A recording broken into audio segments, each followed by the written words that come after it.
Hi, Bill here, another edition of the Metals Minute. Today is Wednesday, September 29th, 2021. Well, we're just a few weeks away from what they're calling a massive potential catastrophe. However, we've all been here before. We've heard about the debt ceiling issues many times, and despite all the drama and all the back and forth, it's very unlikely that they're going to decide to just not pay the debt.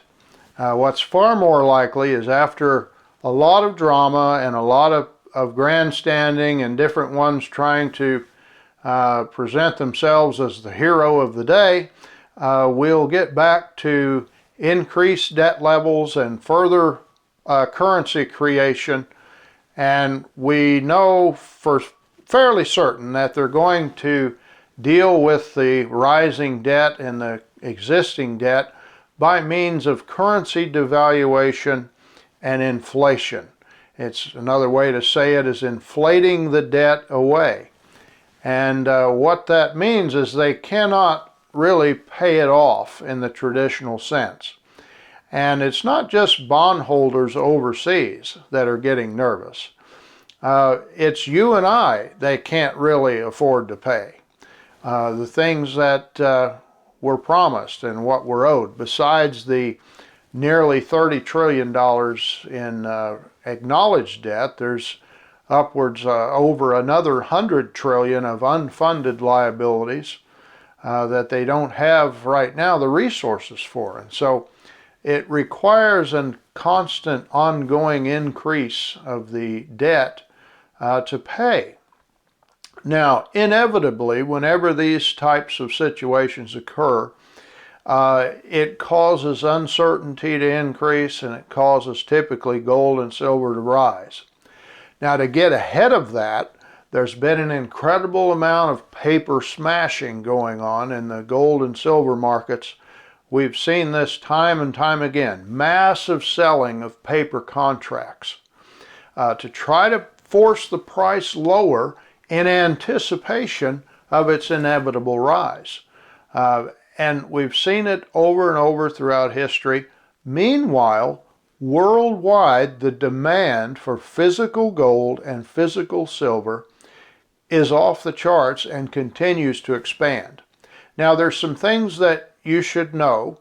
Our friends at Hirschmann Capital have done some great research and discovered that since the year 1800, there have been 52 nations whose debt to GDP ratio, that is, the ratio of the amount of money they owe compared to the amount of income they produce in a year's time, there's been 52 times that a nation has gone over 130%. And that's where we are right now. 51 out of those 52 times, they have defaulted on the debt. And the only question is, how are we going to default? Well, we can tell you, there's a 98% chance that how we're going to default is simply by massive inflation. And we already see real interest rates are negative. We've talked about that before. Most Americans haven't yet caught on to what's going on. A lot of people still haven't quite caught on, although they're starting to figure it out, that the dollars in their wallet, the dollars in their purse, are literally losing value each month that they sit there. And the price of everything is beginning to be affected. We saw a similar situation back in the early 70s.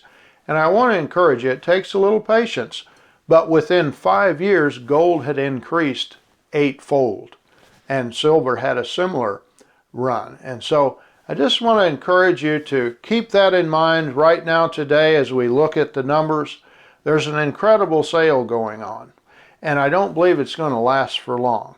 So if you can at all, it would be a great time to increase your metals. I notice not only are the prices down, but temporarily we have lower premiums on some products. I noticed one of the emails I received from the United States Gold Bureau, they have some Swiss bars, 1 ounce gold bars that are very reasonable over spot, and I don't believe we're going to see that for very long. So if you're able to take advantage of those things, it would be a great time to do it, because as soon as they get this debt crisis settled, as if the debt itself wasn't enough of an issue, they make out that the crisis is the biggest issue. But once that's settled, it's off to the races, because the sky is the limit, literally, on the amount of debt that they're willing to look at. We're already worldwide at 300%. And the Chinese are beginning to buy physical gold hand over fist as the property bubble. That's another thing. We've never had a time in history where there's been three massive bubbles at the same time. If we look back 200 years, we've never had a bond bubble like we see today at the same time that we have the largest equity market, which is in the United States, in a bubble, at the same time that the property markets and the two largest property markets, that being the United States and China, are in bubbles. And typically it's inflation that pops a bubble or begins to pop them. And they're starting to pop. In China, in the property market, so people are rushing to gold. As us Americans figure out what's going on, and I know you're ahead of the game as someone that watches these broadcasts and is in tune with what's on the blog, you're ahead of 90-some% of the Americans of knowing what's going on. But people are starting to figure that out.